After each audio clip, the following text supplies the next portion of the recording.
পর আমার বর নিয়ে আসছে আজকে ফুচকা। তো সন্ধ্যে থেকে মনটা কেমন কেমন হচ্ছিল, মনে হচ্ছিল যে ফুচকা খাবো খাবো। তো বরকে বললাম যে ফুচকা খেতে ইচ্ছা করছে, তো আমার জন্য ফুচকা নিয়ে আসো। তো আমার বর তারপর দেখো বাজারে গিয়ে ফুচকা নিয়ে আসলো।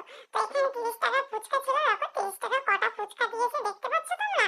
মানে ফুচকার কি ডিমান্ড এখন। তো ফুচকা খেতে তো ভীষণ ভালো লাগে, তাই দেখো এই যে আমি কিন্তু এবার ফুচকা দেখে আমার মুখে জল চলে আসছে, আমি লোভ সামলাতে পারছি না।